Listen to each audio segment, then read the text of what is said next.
Masechet Gittin Daf Yud Bet, on commence Bezrat Hashem aux 2 points à la 8e ligne. She'im Yirteh, Shelo Lazun Vechule. On a vu dans la Mishnah une grande discussion entre Rabbi Meir et les Chachamim à propos de quelqu'un qui veut libérer son esclave, et ils sont en marloquette dans la définition. Est-ce que c'est considéré comme un tort pour l'esclave d'être libéré, ou au contraire c'est pas considéré comme un tort, il n'a rien perdu de là. Et la discussion de la marloquette dans la Mishnah, la nafkamina elle est dans la Mishnah, si il a envoyé un chaliar qui amène le guet pour libérer l'esclave, puis ensuite il a regretté. Si tu me dis que c'est bien pour l'esclave de se libérer, alors il ne peut plus regretter, il ne peut plus changer d'avis. Dès que le guet n'est plus entre ses mains, c'est fini, il ne change plus d'avis. Si tu me dis que c'est un tort pour l'esclave d'être libéré, il peut encore changer d'avis. Donc ça c'était la marloquette de la Mishnah. La Gemara elle est due de là. La Gemara va tourner autour d'une grande question, à savoir, est-ce que le maître, le patron, il peut dire à son esclave, tu travailles et je ne te nourris pas. Bien sûr, si c'est un Eved Ivri, un juif, il ne peut pas dire ça à son serviteur. Il est obligé de le nourrir en échange du travail. Mais si c'est un Eved Knani, c'est un goy esclave, même s'il doit garder quelques halachot, il doit garder en fait les mitzvot comme une femme, mais il a quand même un statut inférieur bien sûr au Eved Ivri. Ce Eved Knani là, cet esclave là, se pose la grande question, est-ce que le patron peut lui dire, tu travailles et je ne te nourris pas, tu te débrouilles tout seul. Donc tu travailles, je gagne l'argent, je prends l'argent et toi tu te débrouilles pour te nourrir. Dans notre Mishnah on voit que il peut lui dire, travaille et je ne te nourris pas. Comment on voit ça dans la Mishnah? Parce que dans la Mishnah c'est écrit, la Mishnah nous dit Sheim Yirteh, les Chachamim disent que pour les esclaves, c'est bien pour lui de se libérer. Pourquoi c'est bien pour lui de se libérer? Parce qu'il ne perd rien de se libérer. De toute façon, son maître peut toujours lui dire, tu travailles, je ne te nourris pas. Il peut dire, si un homme veut ne pas nourrir, la Mishnah dit comme ça, si un homme veut ne pas nourrir son esclave, il a le droit. Et donc, l'esclave ne perd rien de se libérer. De toute façon, même quand il est encore soumis à son maître, le maître peut lui dire, je ne te nourris pas. Donc, qu'est-ce qu'il a perdu maintenant de se libérer? Il n'a rien perdu. Tu vois de notre Mishnah, dit la Gemara, Shmat Mina, tu vois de là, le patron peut dire à son esclave, Aseimi, tu travailles chez moi, tu travailles avec moi, Veni Zancha, je ne te nourris pas. Il répond la Gemara, non, on n'a pas de preuve de là. De quoi il s'agit ici? Le patron a dit à son esclave, sors ton travail pour ta nourriture, et là donc c'est pour ça qu'il peut ne pas le nourrir. La Mishnah finalement nous dit, l'esclave n'a rien perdu de se libérer parce que le maître n'est pas engagé à le nourrir à tout prix. Si l'esclave travaille pour le maître, il doit le nourrir.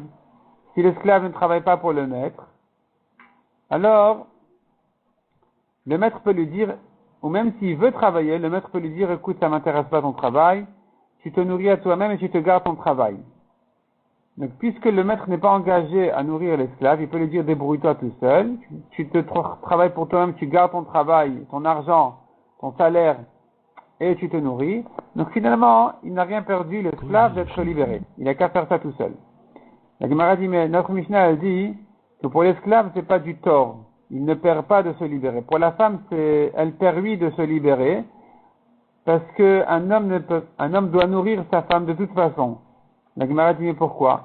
De Kavata Gabeisha, pareil pour une femme. De Amar la Teim Asederim Zonoter, où il s'agirait du cas où il a dit à sa femme, garde ton travail et ton salaire pour te nourrir. Isha Amaïlo, pourquoi il ne peut pas dire ça à sa femme? Pourquoi notre Mishnah vient distinguer entre l'esclave et la femme en disant, pour l'esclave, se libérer, c'est pas un tort, il n'a rien perdu. De toute façon, le maître peut ne pas le nourrir s'il veut. Pour une femme, c'est un tort de se divorcer parce que le mari est engagé à la nourrir. Mais si tu me parles du cas où le maître a dit à son esclave, garde-toi ton travail, pareil pour la femme, il lui dirait garde-toi ton travail, et dans ce cas-là, tu me dis dans la Mishnah qu'il est quand même obligé de la nourrir. Pourquoi? Pourquoi il est obligé de la nourrir s'il lui dit garde-toi ton travail? Répond la Gemara, Isha de l'Osafka. Ça ne lui suffit pas. La femme ne se suffit pas de son salaire pour se nourrir, et donc le mari est obligé de compléter. La Gemara demande, Evednami de l'Osafik. Mais si c'est comme ça pour l'esclave aussi, si ça ne lui suffit pas son salaire, le patron devrait compléter. Répond la Gemara, non, pas du tout. Avda de Nehom Karselo Shavia, un esclave dont le pain de son ventre il ne vaut même pas, les marev et l'imrat et les maïmitbaï. À son maître et à sa maîtresse, à quoi il sert? Il sert à rien cet esclave. À quoi il sert? Un maître n'est pas obligé de nourrir son esclave quand l'esclave ne peut pas travailler le prix de sa nourriture. C'est pas logique, c'est pas un esclave. Au contraire, c'est le maître qui devient son esclave. Donc ici, arrive la différence entre l'esclave et la femme. L'esclave, le maître peut se débarrasser de lui en lui disant, écoute, je ne te nourris pas, tu te débrouilles tout seul. Garde-toi ton travail, garde-toi ton salaire, tu te débrouilles. Si ça ne te suffit pas, tant pis pour toi. Et donc si c'est comme ça, l'esclave ne perd plus rien de se libérer. Puisque de toute façon, personne n'est engagé à la nourrir. Tandis que pour la femme, elle perd de se divorcer. Parce que tant qu'elle est mariée, le mari ne peut pas lui dire débrouille-toi avec ton argent si ça ne lui suffit pas. Il sera obligé de compléter.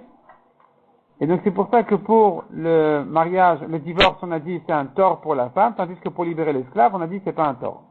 Tashma la Gemara continue à rechercher est-ce que le maître peut dire à son esclave, tu travailles et je ne te nourris pas. Eved Shegala la Miklat, un esclave qui a tué Beshogeg. Il est parti en exil, il est parti se sauver dans les villes de Miklat. En Rabo Chayav Lezuno, le maître n'a plus l'engagement, n'a plus l'obligation de le nourrir. Velo de la Shematiadav le Rabo, plus que ça encore, son travail, c'est le maître qui reçoit. Le salaire, le travail, c'est le maître qui en profite. Le patron, il profite du travail de son esclave sans le nourrir. Shmamina, on prouve de là. Il peut dire le patron à son esclave, tu travailles chez moi, je ne te nourris pas. De quoi il s'agit ici, répond la Gemara. Le patron lui a dit, sors ton travail pour ta nourriture. Et c'est pour ça que on a dit que le patron n'a pas besoin de le nourrir. La Gemara demande, mais on a dit que le travail va au patron. Pourquoi est-ce que son travail va au patron? Répond la Gemara, les Adafa. Non, c'est le surplus. Il n'a pas besoin de tout son salaire pour se nourrir. La différence, elle va au maître. La Gemara demande à Adafa Pshita, évidemment que ça va au maître ce qu'il n'a pas besoin pour se nourrir. Répond la Gemara, Maud et Temaj, tu aurais pu dire que s'il lui manque, le maître n'a pas besoin de compléter. Alors, puisque c'est comme ça, j'aurais dit que quand il a de trop, aussi je dirais que le maître ne prend pas. De même que le maître ne souffre pas quand l'esclave ne se suffit pas de son salaire, de même le maître ne profite pas quand l'esclave gagne plus que ce qu'il a besoin. Comme ça, j'aurais pu croire. Kamash Malan que non. On vient te dire non, si c'est pas comme ça. S'il gagne plus que ce qu'il a besoin, ça va au maître. Et donc on n'a pas de preuve de là qui pourrait lui dire tu travailles, je ne te nourris pas. Parce que non, ici, il garde son salaire de quoi se nourrir, le surplus ça va au maître. Alors pourquoi on parle ici de Haré Miklat? On parle qu'il s'est sauvé dans les villes de refuge, c'est pas la peine de parler de ça. Répond la Gemara, tu aurais pu croire que ici c'est différent. Parce que la Torah dit Vachai.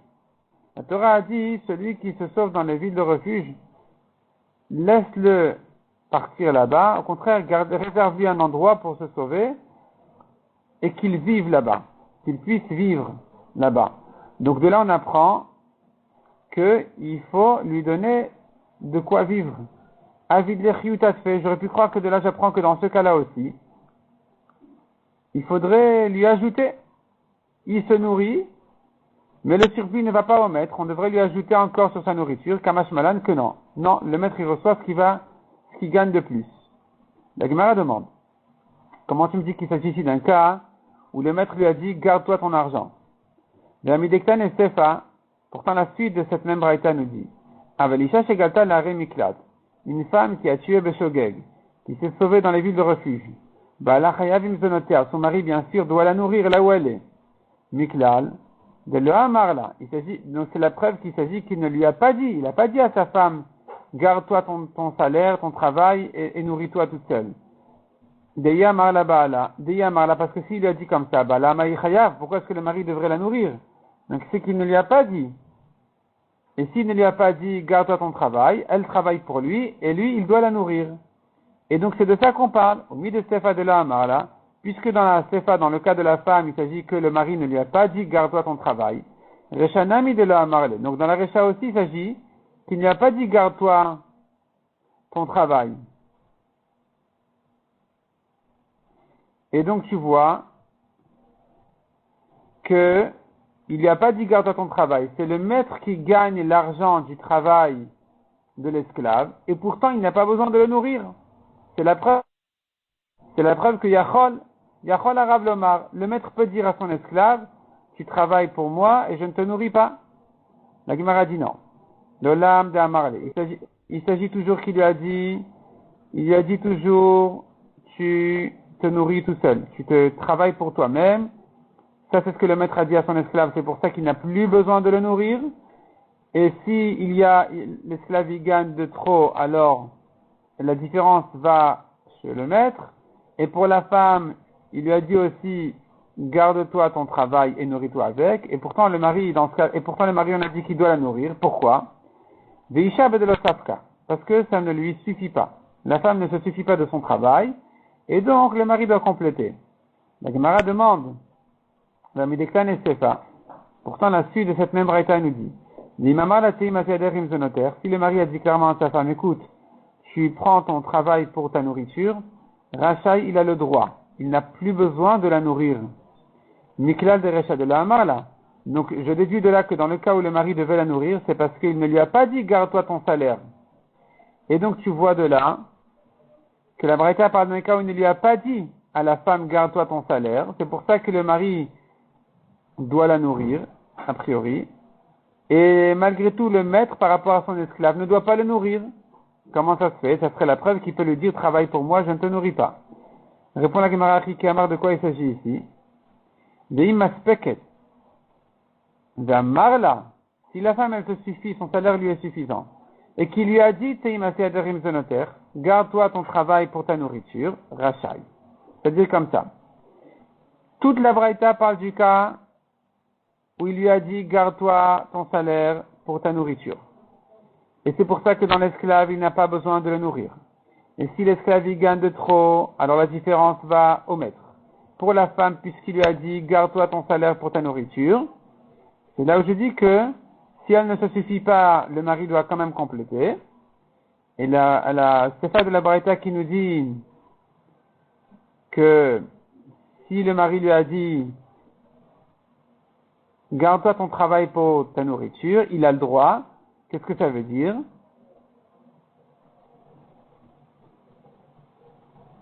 Donc la Gemara conclut comme ça. Ça veut dire comme ça. On va comprendre la Braïta comme ça. Donc Achika Amar, Veima Speket. Achika Amar, Veima Speket si elle se suffit. Ve'amar là il lui a dit, Teimasi Aderim Zenoter, garde-toi ton salaire pour ta nourriture, Rachai. Il a le droit.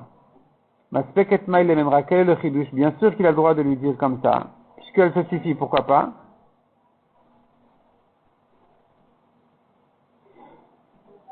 Répond la Gemara, Maoudetema kol kvuda bat melech pinima kamash malan. J'aurais pu croire qu'il ne peut pas lui dire travaille et nourris-toi. Parce que c'est pas honorable pour la femme de sortir, de se faire connaître dans un nouvel endroit, dans une nouvelle ville. Elle se retrouve finalement dans la ville de refuge, on la connaît pas là-bas. Il faut qu'elle se publie, il faut qu'elle se montre. Et donc, c'est pas le kavod d'une princesse de sortir comme ça, au contraire. Kol kvuda, le kavod d'une princesse comme une femme juive, c'est pnima, c'est à l'intérieur. Et donc, j'aurais pu croire que le mari ne peut pas lui dire, va travailler et nourris-toi, qu'un mashmalan qui peut lui dire. Donc, finalement, on a dit comme ça. La Braïta, quand elle a dit que le mari doit nourrir sa femme, il s'agit du cas où il lui a dit, garde ton salaire et nourris-toi. Et c'était insuffisant, donc il devait compléter. Mais c'est ce qu'on a dit. Veishab de l'os Afka, c'était insuffisant. On avait demandé à Médictan et Sefa, la fin de la Braïta disait que Racha, il peut lui dire débrouille-toi avec ton salaire. Donc je comprends de là que jusqu'à présent il s'agissait du cas où il ne lui a pas dit ça. C'est pour ça qu'il devait la nourrir. Donc Miklat de Recha, de l'Amar là. On avait dit que je déduis de là que dans la Recha il ne lui avait pas dit comme ça, c'est pour ça qu'il devait la nourrir. Et on a corrigé, non. Il s'agit toujours dans toute la Braïta, il s'agit qu'il lui a dit garde-toi ton salaire. Pour l'esclave, comme on a dit, c'est bon, il n'a plus besoin de le nourrir. Pour la femme, si c'est insuffisant, le mari doit compléter. Et si c'est suffisant, il a le droit. Il a le droit de la laisser comme ça. On continue dans la Gemara Lema Ketanei. Cette question-là, cette grande question-là, à savoir si le maître peut dire à son esclave, tu travailles pour moi et je ne te nourris pas, c'est une marloquette anaïm. Lema Ketanei, disons que c'est une marloquette anaïm. Rabban Shimon ben Gamliel Omer, Yachol Eved Lemar le Rabo Bishne Batsoret. Un esclave peut dire à son maître pendant des années de famine, O parneseni, O tieni lacherut. Soit tu me nourris, soit tu me libères. Ne me laisse pas comme ça. Les Chachamim disent le maître a le droit de le laisser comme ça. Il ne le libère pas et il ne le nourrit pas. Maïlav bea kamiflagé. N'est-ce pas que c'est ça la marloquette? Demar savar yachol. Ou mar savar eno yachol. Selon Chachamim, yachol, il peut. Le maître peut, a le droit de lui dire, tu travailles, je ne te nourris pas. Selon Rabban Shimon ben Gamliel, il ne veut pas lui dire comme ça. C'est pour ça que l'esclave a le droit de lui dire, écoute, soit tu me libères, soit tu me nourris. La Gemara dit, Vetisvera, est-ce que tu penses que c'est ça leur marloquette? Hay, o parneseni, o hoteni la cherut. Ce que dit la Braïta, ce que dit Rabban Shimon ben Gamliel, que l'esclave il dit, il prétend à son maître, soit tu me nourris, soit tu me libères. C'est faux, c'est pas comme ça qu'il doit dire. Il devrait lui dire, o parneseni, soit tu me nourris, oteni masiadai parnasati, soit tu me laisses mon salaire pour ma nourriture. Mibaïle, c'est comme ça qu'il aurait dû dire. Donc tu vois ici qu'il y a un autre problème ici, dans Rabban Shimon ben Gamliel. C'est pas ça ce qu'il veut dire. Ve'o, deuxièmement. Maïshna bishne batsoret. Pourquoi on parle d'année de famine? On devrait parler de n'importe quand. Si la marloquette est une marloquette générale, si le maître peut dire ou ne peut pas dire, c'est une marloquette générale, pas en rapport avec les années de famine. Et là répond la Gemara Chabemayaskinan, de quoi il s'agit ici? D'un marlo qui lui a dit, C'est maaseh yadecha limzonotecha. Il s'agit que le maître lui a dit, garde ton salaire pour ta nourriture. Et malgré tout, selon Rabban Shimon ben Gamliel, il a un argument encore l'esclave. Ou bishne batsoret lo sipek. Pendant des années de famine, c'est pas suffisant. Il travaille, il gagne pas assez. Et c'est là où Rabban Shimon ben Gamliel savar, o parneseni o otieni lecherut. L'esclave dit à son maître, écoute, soit tu me nourris normalement, suffisamment, soit tu me libères. C'est vrai que je ne gagne pas assez, à cause de la famine, mais je ne peux pas rester comme ça, donc soit tu me libères, soit tu me complètes. Et pourquoi tu devrais me libérer? Qu'est-ce qu'il veut dire par là? Quand je serai libéré, je serai un juif comme n'importe qui, comme n'importe quel autre juif. Les gens vont me voir pauvre, et ils vont avoir pitié de moi, ils vont me donner à manger. Et donc ça c'est ce que pense Rabban Shimon ben Gamliel. Les Rabbanan savent vrai, mais les Chachamim ils disent non.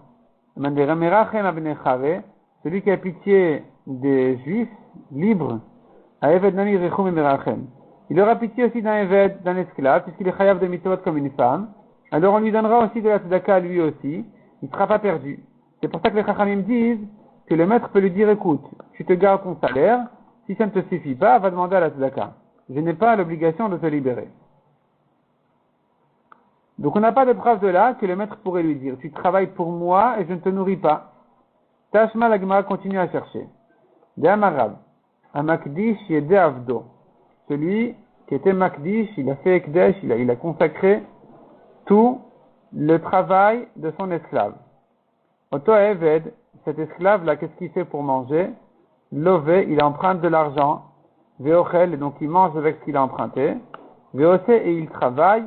Ou Porea, et il rembourse avec l'argent qu'il a gagné. Shmamina, tu vois de là. Le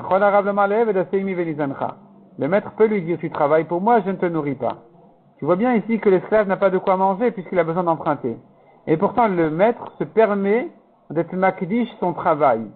De quel droit? Quel droit il a sur son travail pour être Makdish? Il rend ça Ekdesh. C'est qu'il a le droit encore de profiter du travail de son esclave, malgré qu'il ne le nourrit pas. La Gemara repousse et dit, de quoi il s'agit? Il a nourri, qu'est-ce que tu veux? Le maître, il a nourri son esclave. Et donc, il est Makdish, il a le droit de rendre Ekdesh le travail de son esclave. Et il n'y a pas de problème. Il n'y a pas de preuve de là qui pourrait lui dire, tu travailles pour moi, je ne te nourris pas. Yachi, si c'est comme ça, demande la Gemara. Les mailles lové veochel, on tourne la page. Les mailles lové veochel, pourquoi il a besoin à l'esclave d'emprunter pour manger?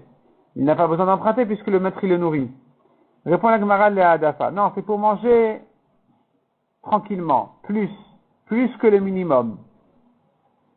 La Gemara dit, mais pourquoi le Ekdesh doit souffrir de ça? Velema le Ekdesh. Le Ekdesh pourrait dire à l'esclave, jusqu'à présent, tu t'es suffi de te nourrir de ton maître sans ajouter.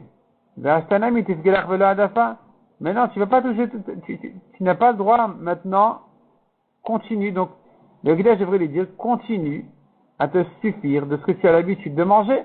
Pourquoi tu cherches à t'ajouter davantage à manger? Et finalement, c'est le Ekdesh qui perd parce que ton travail, finalement, il sort pour le remboursement de tes dettes. Répond la Gemara, non. Ekdesh gouf et nichale. Le Ekdesh, il est content que cet esclave-là, il mange bien, plus même que le minimum, qui écrit de l'ishbach avde, de manière à ce que son esclave, il soit plus fort et qu'il travaille mieux. Et donc le Ekdesh, il est prêt à payer plus que le minimum de nourriture que l'esclave mérite de son maître. La Gemara continue à objecter. On a dit l'esclave il travaille et il rembourse. Comment peut-il se servir de l'argent, de son salaire en fait, pour rembourser ses dettes? C'est Ekdesh, Kama Kama, Kadishle. Kama Kama, chaque première somme qu'il reçoit, à chaque fois qu'il reçoit une nouvelle somme, c'est Ekdesh, comment il peut en profiter? Répond la Gemara de Pachot Bishaye Pruta. Il prend à chaque fois qu'il gagne moins qu'une Pruta, donc il n'y a pas de Ekdesh qui vient dessus, et il la rembourse. Il gagne 5 centimes, il rend. 5 centimes, il rend. 5 centimes, et il rend, et ainsi de suite. Et donc il n'y a pas de Ekdesh dessus. Achinam mistabra, c'est logique aussi, dit la Gemara, de résoudre comme ça les paroles de Rav, qu'il s'agit que le maître le nourrit, mais sinon il n'aurait pas le droit de lui dire tu travailles sans que je te nourrisse. D'Amara, parce que nous avons un autre enseignement de Rav lui-même, qui dit à Magdish et Deavdo, dans le cas où il a rendu Ekdesh, donc le travail de son esclave, Oto Eved Oseh Veochel. L'esclave, il travaille tranquillement et il mange. Il n'a pas besoin d'emprunter, de rembourser, de se casser la tête, il travaille comme si de rien n'était, et il se nourrit de son salaire. De Ilo Avda, parce que si c'est pas l'esclave qui travaille pour lui-même, man palachle. Qui c'est qui va travailler pour lui? Personne. Donc il a le droit de se débrouiller, de se garder son propre salaire. Malgré le Ekdesh. Yamrad Bishlam, la Gemara demande. Ça va si tu dis, donc finalement nous avons une contradiction dans les paroles de Rav, qui Rav avait dit au début avait dit que il doit emprunter et rembourser. Et ici, Rav nous dit non, c'est pas qu'il emprunte et il rembourse, c'est que c'est pas Ekdesh du tout. Et donc, nous avons une contradiction. Comment tu résous la contradiction? Iyam Rabbi Shlama, ça va si tu dis que, Hach bema'ale, ve'no yachol. Le premier cas, le premier enseignement de Rav, où le Eved, il craint le Ekdesh, c'est parce que le Rav, il est ma'ale le mezonot, il le nourrit, ve'no yachol. Et il peut pas dire, il ne peut pas lui dire, tu travailles pour moi, je ne te nourris pas. Donc il s'agit qu'il le nourrisse, c'est pour ça qu'il doit craindre le Ekdesh. Veha, le deuxième enseignement de Rav, Vesheino Maale. Il ne lui donne pas à manger. C'est pour ça que l'esclave travaille, se nourrit de son salaire comme si de rien n'était. Shapir, donc on a résolu la contradiction. Et la Yamrat, mais si tu dis, Ach Vesheino Maale, la première braïta, elle parle que le maître ne le nourrit pas, Veyachol, et il peut lui dire, tu travailles pour moi, je ne te nourris pas.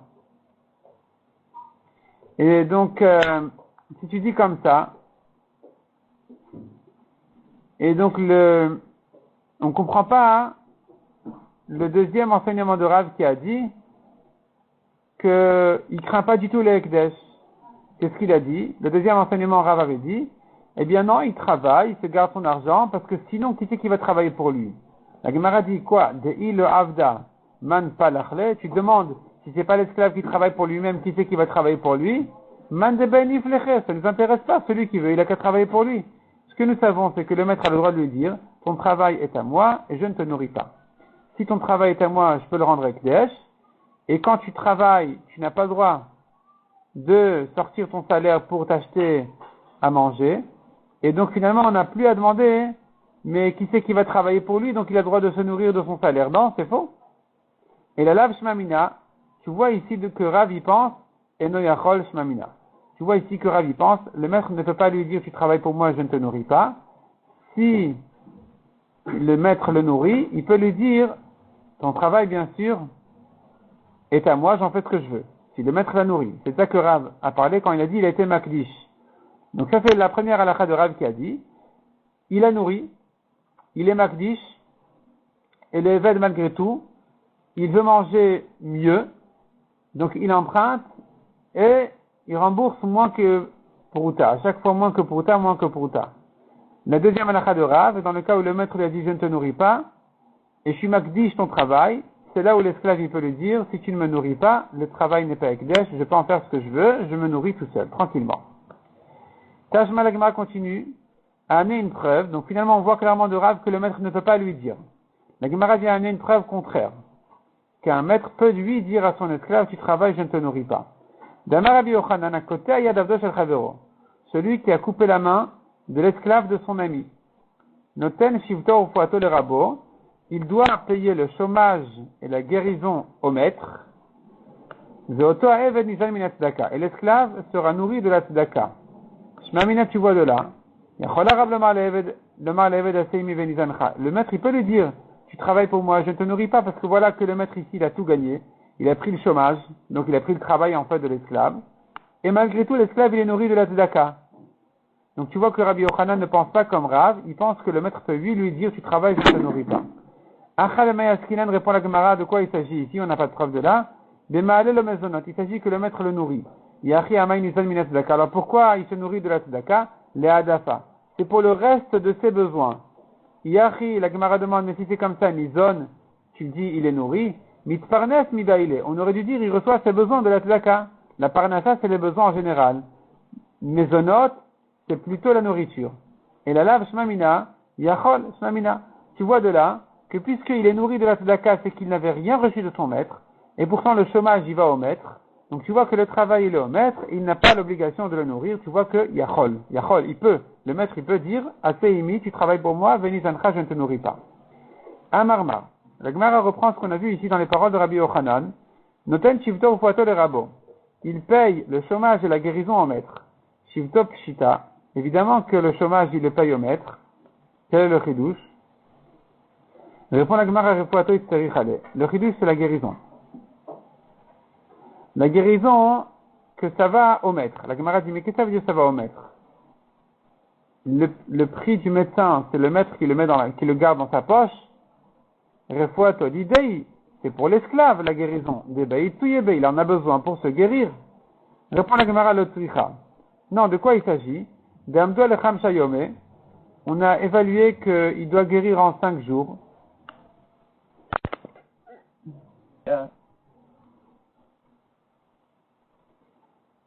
On a évalué qu'il a besoin de 5 jours pour guérir.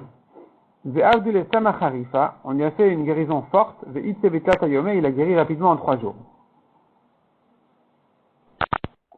Maoudetema, j'aurais pu croire, Taradideu, c'est lui qui a souffert. Il a souffert parce qu'on lui a fait une guérison très forte. Et donc les médicaments ils étaient plus forts, donc il en a souffert, finalement il a guéri plus rapidement, donc c'est à lui de gagner, c'est à l'esclave d'en profiter. Kamash Malan que non, c'est le maître qui en profite. Même la guérison de l'esclave, elle va, les bénéfices là-bas. Tania, encore une braïta. Amar Rabbi Elazar. Amar nous le Meir. Rabbi Elazar a dit, nous les Chachamim avons dit à Meir. À Meir c'est Rabbi Meir. Lui, Rabbi Meir qui dit que c'est à l'avantage de l'esclave de se libérer. Non, pardon. Rabbi Meir qui a dit le contraire. Rabbi Meir qui a dit que c'est au tort de l'esclave de se libérer. Nous, les Chachamim, lui avons dit, c'est pas vrai, c'est son avantage. Il gagne de ça, l'esclave de se libérer. Il gagne, ça y est, il est libre. Amar Lano, il nous a dit, Rabbi Meir, c'est pas vrai, Chovulo, il perd de là. Shimaya Eved Kohen Poslom Inatruma. Il perd parce que si c'est un esclave de Kohen, Poslom Inatruma, en se libérant, il est interdit à la Tourma. Tant qu'il est esclave de Kohen, il a le droit à la Tourma. Dès qu'il s'est libéré, il n'a plus le droit à la Tourma. Donc il a perdu de ça. Amar Nulo, on lui a répondu, nous les Chachamim, mais le maître peut, s'il veut, ne pas le nourrir du tout, ne pas lui donner ses besoins. Donc, en quoi il gagne d'être l'esclave d'un Kohen? Si le maître il veut le libérer, finalement, il ne gagne plus rien d'être son esclave. De toute façon, le maître peut ne pas lui donner de la tourma comme ce qu'il peut ne pas le nourrir du tout. Amar Lanu, il nous a répondu Rabbi Meir, non, il gagne encore d'être l'esclave d'un Kohen. Un esclave de Kohen qui s'est sauvé, il mange de la tourma partout où il est. Une femme de Kohen qui s'est rebellée contre son mari, alors ils peuvent manger de la tourma.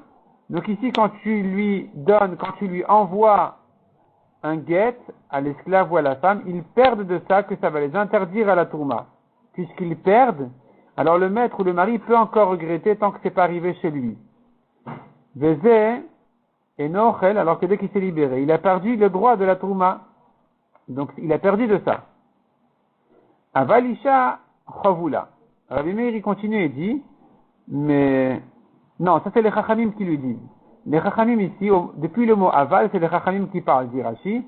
Donc, mais une femme, c'est différent, disent les Chachamim de l'esclave. C'est sûr que pour la femme, Chavula, elle a perdu de son divorce. Sheken Salam ina Tourma, parce qu'il lui a interdit la Tourma, ou Mafsida mina Mezonot, et il lui perd sa nourriture, alors que tant qu'elle est mariée, le mari doit la nourrir. Maintenant, elle doit se débrouiller toute seule, puis elle a perdu la Tourma. La Gemara demande Maïka Amroulé, ou Maïka Meaderleu.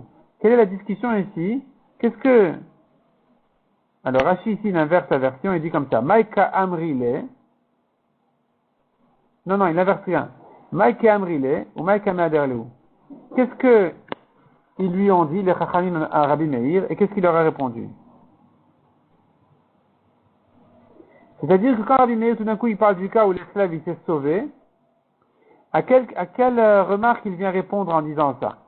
Il nous manque ici une phrase, il nous manque ici une idée dans la Braïta.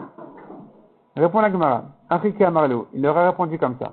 Et Shavtuni à la maisonnote. Vous les Chachamim, vous m'avez bien répondu pour les maisonnotes. Quand vous m'avez dit que si le maître veut ne pas le nourrir, il a le droit, c'est vrai. C'est une réponse que vous m'avez objecté par rapport à la nourriture, que l'esclave ne perd rien de se libérer parce que de toute façon le maître peut ne pas le nourrir.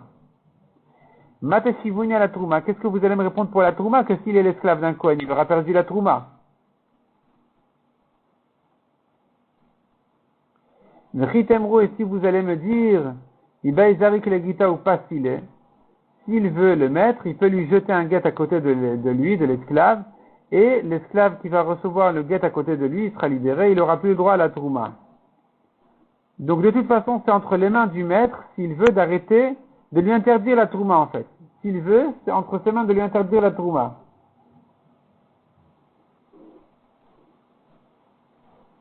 Donc ici, quand il lui envoie son guet par un chaliar, ça revient au même, il aurait le droit de le faire. Ça y est, c'est acquis. Alors, sur ça, il leur a répondu Rabbi Meir, non, il y a une différence. C'est que si le maître, il essaye de le divorcer, de le libérer de force en lui jetant un guet, il va toujours se sauver, l'esclave. Shavik levearik vasile alma. Il va laisser son maître, il va se sauver, il va se retrouver n'importe où, il pourra manger là-bas de la tourma. Donc il va pas le laisser le libérer de force en lui jetant un guet. Donc si maintenant il va lui envoyer le guet par un chaliar, là l'esclave il aura perdu de ça parce que ça lui interdit la tourma partout où il est. N'est-ce pas, dit Rabbi Meir, un esclave d'un Kohen ou une femme d'un Kohen, l'esclave qui s'est sauvé ou la femme qui s'est rebellée, alors Ochelim betrouma, ils peuvent continuer à manger de la trouma. Vezen ochel. Et maintenant que tu lui envoies son guet pour le libérer, il aura perdu le droit, ça va lui interdire la trouma. Donc c'est un tort pour lui, il perd de ça. Shapir Kamarleu. La Gemara demande, mais Rabbi Meir, il a raison. Qu'est-ce qu'ils vont répondre à ça, les Chachamim, qui disent que il gagne toujours, c'est toujours à son avantage de se libérer. Amar Rava répond à la Gemara, Hainu de Kameadre, le Bematnitin. C'est justement ce que les Chachamim lui ont dit dans la Mishnah. Ipneshu Kinyano. Car il est son bien. Il est acquis à lui. L'esclave, il est le bien du maître. Et alors, qu'est-ce qu'il voulait dire par ça? Les Chachamim, justement, voulaient donner une réponse à Rabbi Meir, justement, par ces mots-là. Le maître, s'il veut, il peut recevoir 4 zouz, un peu d'argent de n'importe quel Israël qui veut lui acheter son esclave, et ça va l'interdire à la Trouma, kolechadéité partout où il est. Donc tu vois que le maître peut se débrouiller très facilement à lui interdire la Trouma. Donc finalement, il ne gagne plus rien d'être l'esclave d'un Kohen. C'est vrai qu'il a le droit à la Trouma, mais le fait que le Kohen lui a envoyé son gâte par un chaliar, c'est pas un tort pour l'esclave. Parce que le Kohen pourrait se débarrasser de cet esclave-là, lui interdire la Trouma, facilement, de n'importe quelle autre manière, parce qu'il aurait pu le vendre à un Israël n'importe où. Donc finalement, le fait qu'il lui a envoyé ce guet-là, ça ne s'appelle pas un tort, ça ne s'appelle pas qu'il a perdu de là quelque chose, l'esclave. C'est pour ça que les Chachamim pensent que finalement, il ne lui reste plus que l'avantage de se libérer, et donc, dès qu'il a envoyé le guet, c'est fini, il ne peut plus regretter. Alors que pour Rabbi Meir, il a perdu de là l'esclave d'un Kohen, ça l'interdit à la Trouma. Comme ça, il aurait pu se sauver et manger la Trouma n'importe où. Et là, en envoyant le guet par un chaliar, ça va l'interdire à la Trouma. Donc, puisqu'il perd de là, ça s'appelle ça s'appelle pas un avantage, et donc, le maître peut toujours regretter tant que c'est pas arrivé entre ses mains. La Gemara tout de suite va demander qu'est-ce qu'il en est d'un esclave qui n'est pas l'esclave d'un Kohen. Pourquoi selon Rabbi Meir dans ce cas-là aussi tu me dis que c'est au tort du Eved de se libérer. Ici il ne perd rien, il n'y a pas de trouma de toute façon. Donc ça c'est la question qui sera traitée juste après dans le daf suivant, Mesrat Hashem.